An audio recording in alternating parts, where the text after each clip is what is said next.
Welcome to the Underground, the Steel City Underground, a Pittsburgh Steelers podcast made by fans like you, for fans like you. Now, here's your host, Joe Kuzma. Hello, everyone, and welcome to another edition of the Steel City Underground Podcast. I'm your host, Joe Kuzma, and I will be joined shortly by my cohort, my partner in crime, Terry Fletcher, who is also, as many of you may already know, an expert in God knows how many medical fields. I know she always cracks up about this. She'll crack up when she hears it as well, the alphabet soup after her name, and that's going to be talking about Big Ben. But before I bring Terry on to join us, a quick WTF right off the top of my head, some breaking news. Vance Joseph goes to Denver, interviews, and apparently offered the head coaching position to be the next head coach of just not even a full year removed, the defending Super Bowl champions. Of course, they can't defend now that they're not in the postseason, but Vance Joseph goes from being defensive coordinator with the Miami Dolphins, who just got plastered by the Pittsburgh Steelers here on Wild Card Weekend, gets a job with Denver Broncos, with John Elway, the general manager there.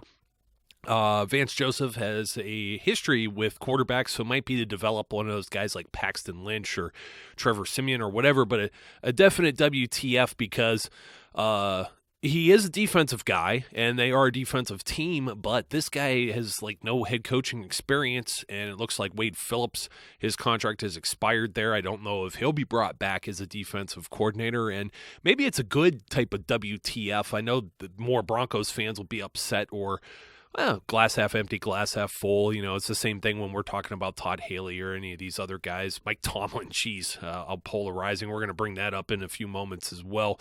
But it's just kind of, you go from John Fox, who has had, he's been around forever as a coach in the NFL, and even Gary Kubiak for that matter. And now total regime change. Maybe Elway's looking at this the same way that the Pittsburgh Steelers looked at it with Mike Tomlin, get a younger guy in there that isn't going to retire after 2 years. And, of course, Gary Kubiak inheriting John Fox's team. Boom. But a guy that Vance Joseph for a Miami Dolphins team that, well, they couldn't stop Le'Veon Bell and the Steelers. It was a crazy week.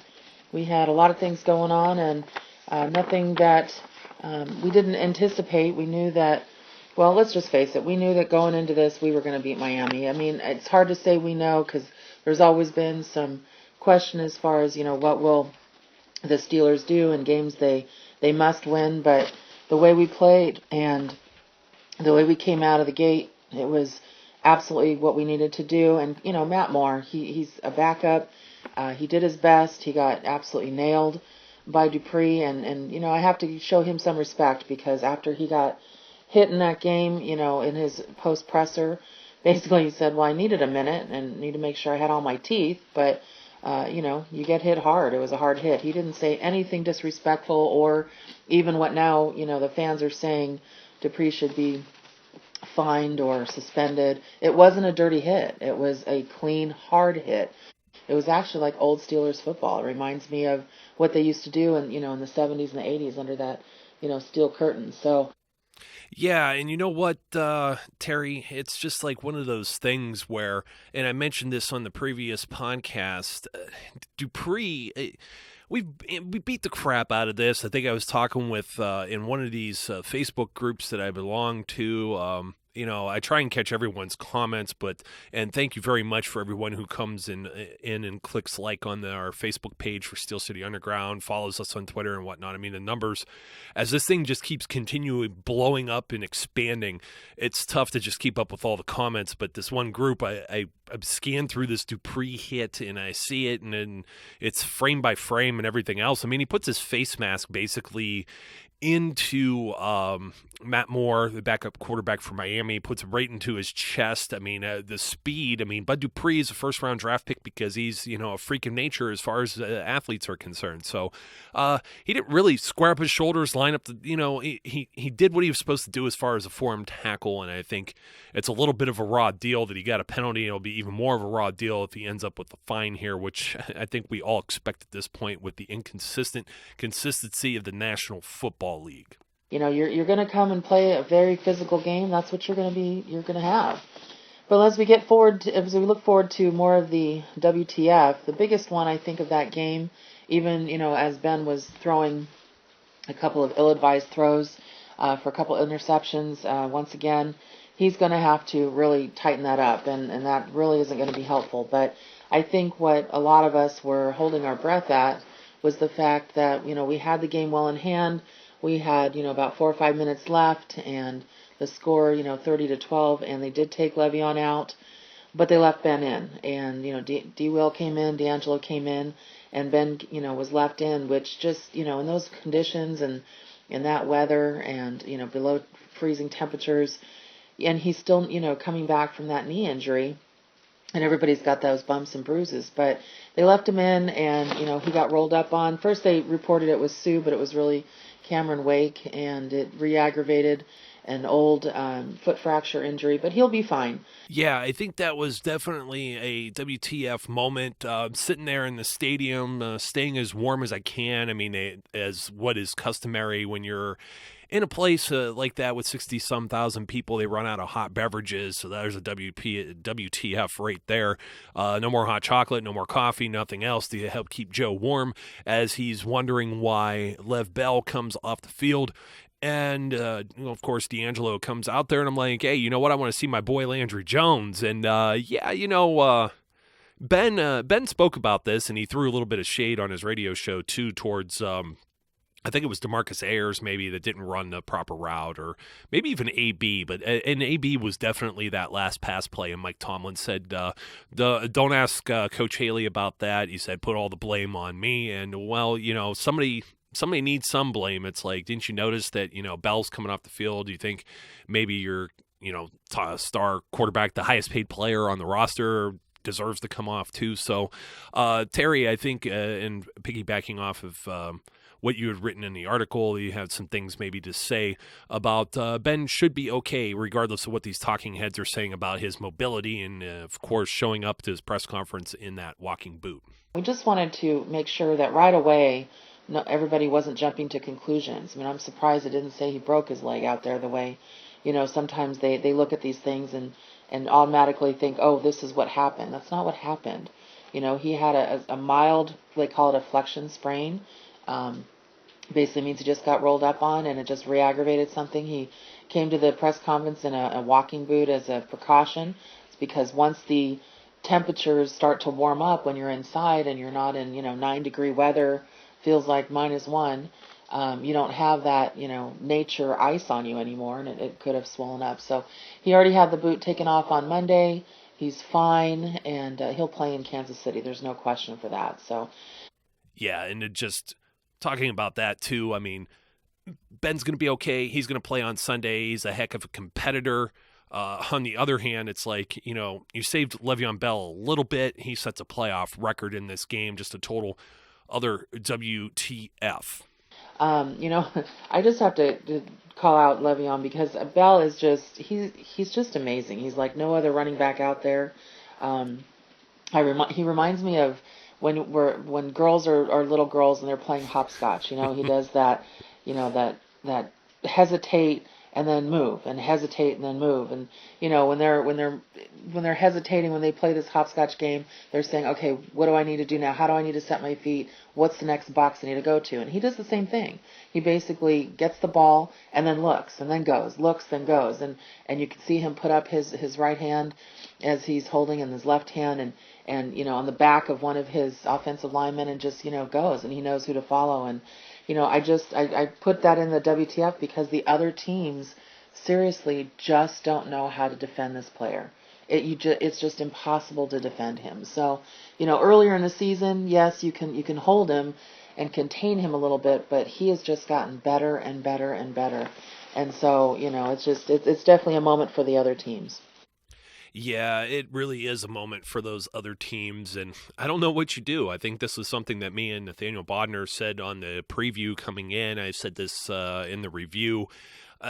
Definitely, it's so much better having all the killer bees out there, and I'd also alluded to whether or not there was not only a Big Ben, but a Big Bell here in the Berg. You could check that out over on the Steel City Underground website. It's just some comparisons of, when Ben and Bell both have good games and when Ben doesn't have a good game and Bell seems to pick up the slack.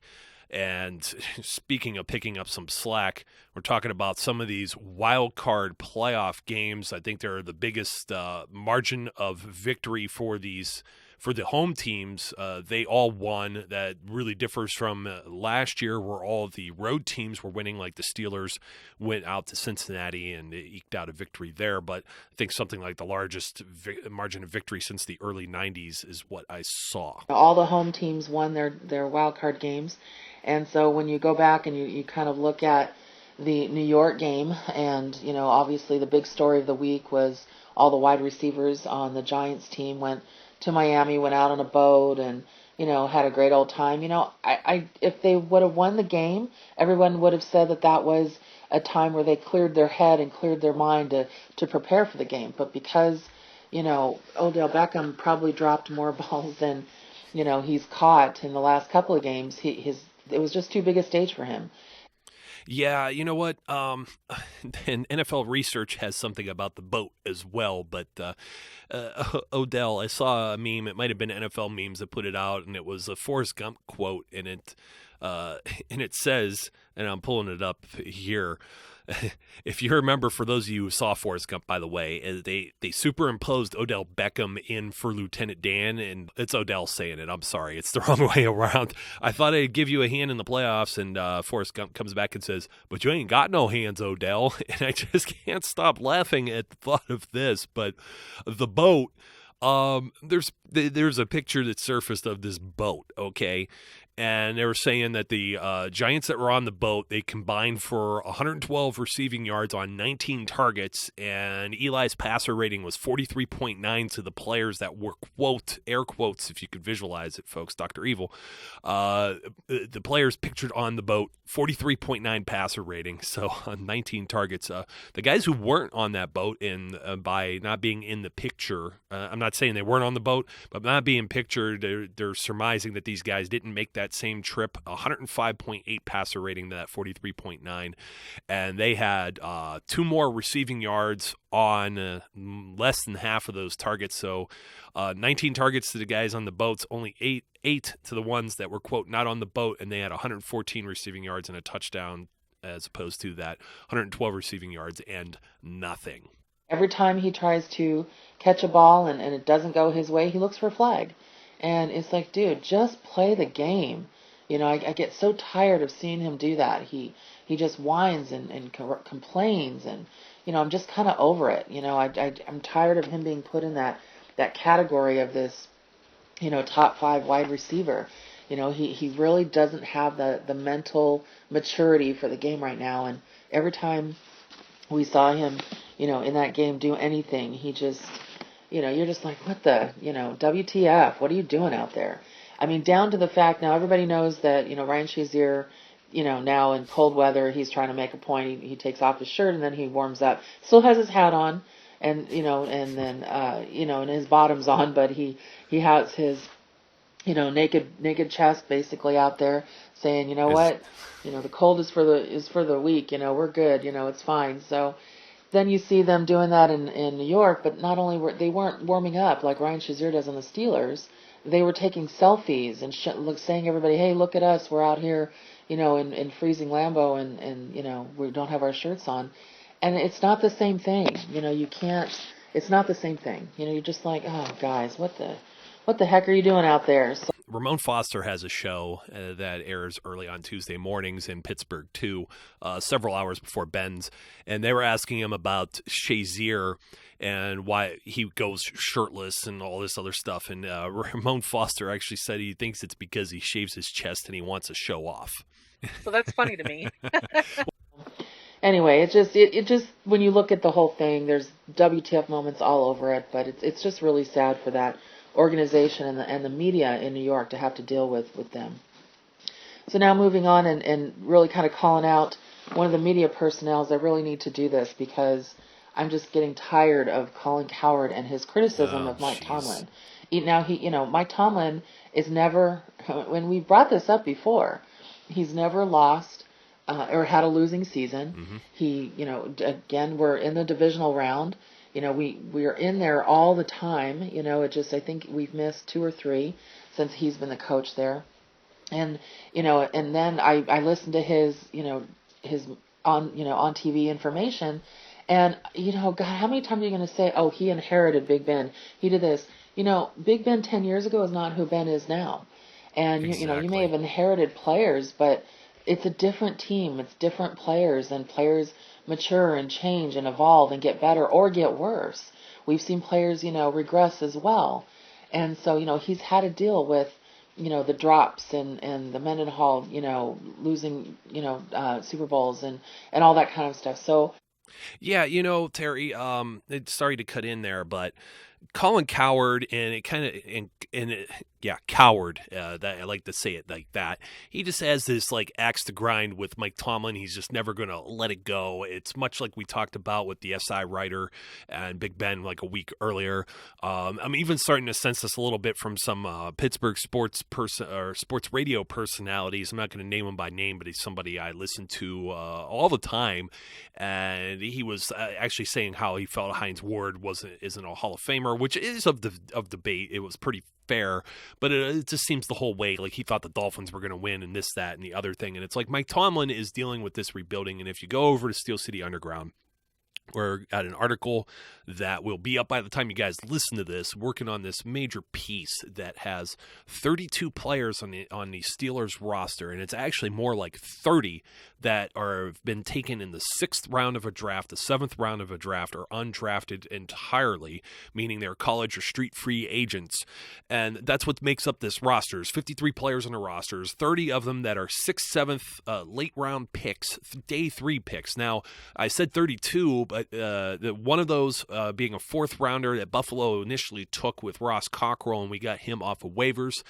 He's one exception, and Jesse James is the only guy on this list that's a 5th round pick that's there. So the roster largely comprised of guys like Roosevelt Nix, who bounced around, and originally I think with Atlanta, and he was a defensive tackle in college, and they brought him in as a linebacker and converted him to a fullback in Pittsburgh. And Alejandro Villanueva, Ramon Foster, Chris Hubbard, B.J. Finney.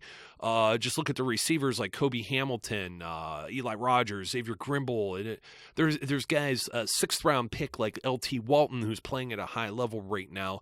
And basically Mike Tomlin has been rebuilding, while still playing, and hasn't had a losing record. I think that's pretty phenomenal. He doesn't quite get the same level of respect as, I don't understand why Bill Belichick gets so much more respect than Mike Tomlin. The fact that he's still saying that, and it's just so obvious he's biased that the only team that and coach that ever matters is Bill Belichick. And I'm not discounting Belichick's contribution to what he does out there. He is a great coach, but let's show some love to Mike Tomlin and what he's accomplished, and really what he does for the game of football. Otherwise, you just sit there and go, dude, just stop. WTF? What is it going to take for Tomlin to get some respect, from any of the personnel? I mean, we were talking last week about, what we had to deal with Terry Bradshaw, and now having to deal with, Colin Cowherd on just constantly criticizing, Coach Tomlin is just so disrespectful. I'm kind of getting over it. And then we're going to move on to Kansas City and what we're anticipating as far as our fun, WTF. This is funny to me. So everybody's like, oh, we're going into Kansas City and it's so loud and it's ridiculous there. Well, I'll give them that. It's absolutely loud there. I've done have a lot of business trips there, and, was able to take in a couple games there. And actually, I am if I'm not a Steeler fan, and, I am a Kansas City fan. I love that, some of their players. I love Derek Johnson. I love what they do over there. There's a lot of respect I have for that over there, for that team. And a lot of the players. I love Sharkhandrick West and just what he does, and just a really really good organization. I really like them. Until you start talking about their fans, and then and things that are happening, and I just remember when they had a quarterback, and forgive me, I don't remember who it was a backup quarterback that got really injured, and their own fans were cheering him off the field because he was terrible. It might have been a Matt Casser, one of those backup to the backups that are always backup quarterbacks, but I'll have to go back and check that. But, those kinds of things. And then we see a fan this week, take a terrible towel. I don't think there's a learning curve here. The curse. Take a Steeler terrible towel and post it to Twitter with the flipping them off on top of the towel with giving the finger or the bird or what do you want to call it. Yep. And, there's a curse there if you haven't seen tradition. And I'm just telling you, you have nobody to blame but yourself. WTF, what are you doing to your team out there by doing that? And then the last thing, just, again, going into Kansas City as far as, stop saying that we're not going to be able to pull this out. Remember, Kansas City has not had a playoff win at home since 1994 when Joe Montana was the quarterback. Yeah, they beat the Steelers. So if you want to go back that far and really see, what's going on and the reality, people, come on, that WTF, the Steelers are coming. They need to prepare. They need to realize they're coming to play, a really good, a really mature team, a team who's won 8 in a row. We are on a roll. We are on a roll. Don't discount what the Steelers are doing, even with the mistakes here and there. Tomlin said in his presser yesterday, our special teams have not been special. I agree with that. Ben has had 4 interceptions in the last, 2 games. That's not good. But, we definitely need to be on our game. There's no way we can play with mistake football. But look at what we're going into. Hostile environment, yes. Loud environment, yes. But a team that has not had a playoff win, and I think this is going to be a coaching battle. Yeah, I think it's going to be a coaching battle too, Terry. And the special teams has been a WTF. I probably talked about that on the last episode. If I didn't, I ran a special teams film room over on steelcityunderground.com. Talk about Fitzgerald Toussaint.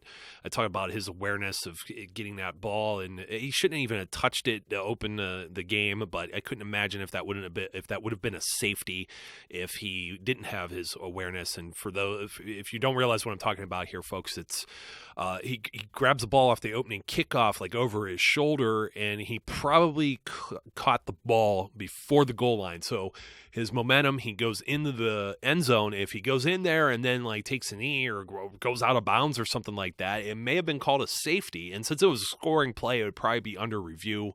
But it's one of those things you got to know better, just WTF on that. And also allowing some of these longer kickoff returns. You're going up against a very dangerous returner in Tyreek Hill. And I'm going to be talking about that a lot more in the coming day or so when we get to the Kansas City preview podcast edition of this show. But Terry and Terry had to run and sign off here. But thanks for joining us once again. That's Terry down in California, IA. And you know what? Terry didn't actually we didn't get to talk about the weather, but geez, it's been just disgusting here traveling between western Pennsylvania and northeast Ohio with it's snow and then it's like rain and things are melting and now it's ugly out there. And it doesn't get much uglier than having to hear about Joey Porter, who, if you didn't hear, was arrested that same night as the playoff win over the Dolphins.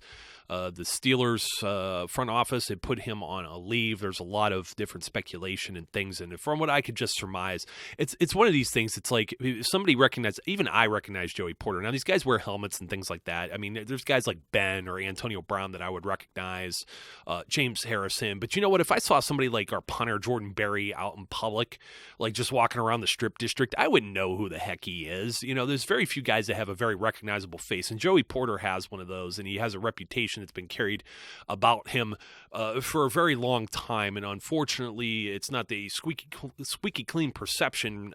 Joey's an intense guy. You could tell that. You could tell it even still on the sideline to this day, and in his days of playing.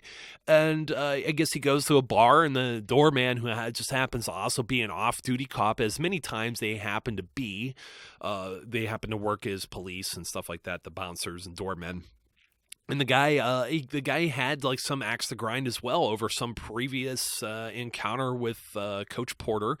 And the two went at it verbally, and it didn't sound like Joey threw a punch or anything crazy like that, but people were saying, oh, he may have touched him or grabbed him or threatened him, and they said that Joey may have already been drinking somewhere else, which obviously will dump some gasoline on the fire there. So, you know what? I'm just waiting for everything to come out. I think this is much ado about nothing. Sounds like it was a shouting match. Sounds like some guys pulled Joey away. Joey may have been the bigger, may have been getting to the point where he was escalating, because I guess the guy was very fair and thorough, I want to say, in his police report, at least the excerpts that were released by Pittsburgh Post-Gazette.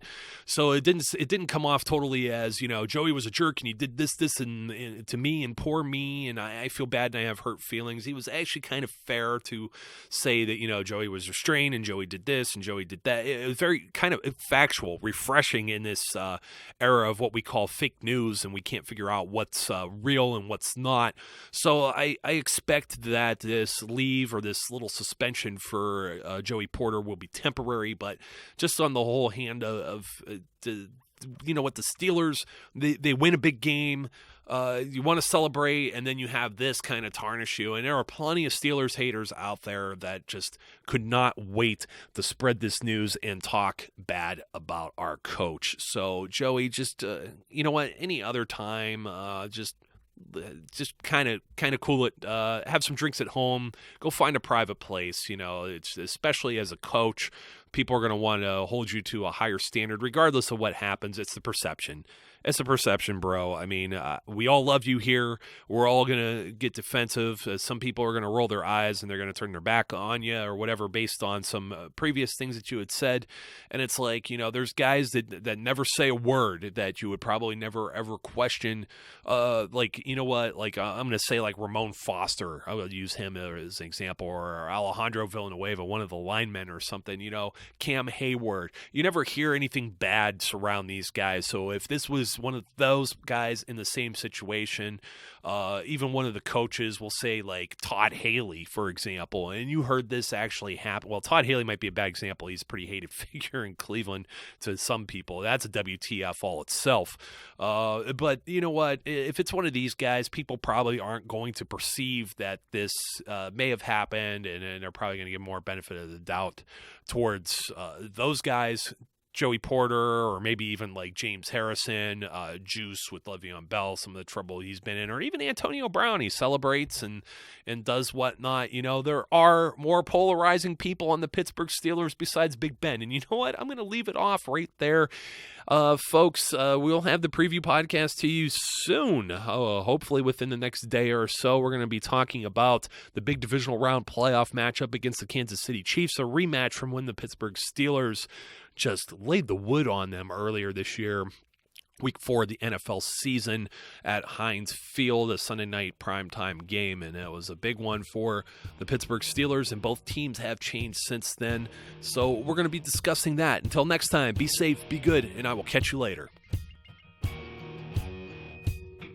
We would like to thank you for listening and remind our listeners to follow us on social media and our website, www.steelcityunderground.com.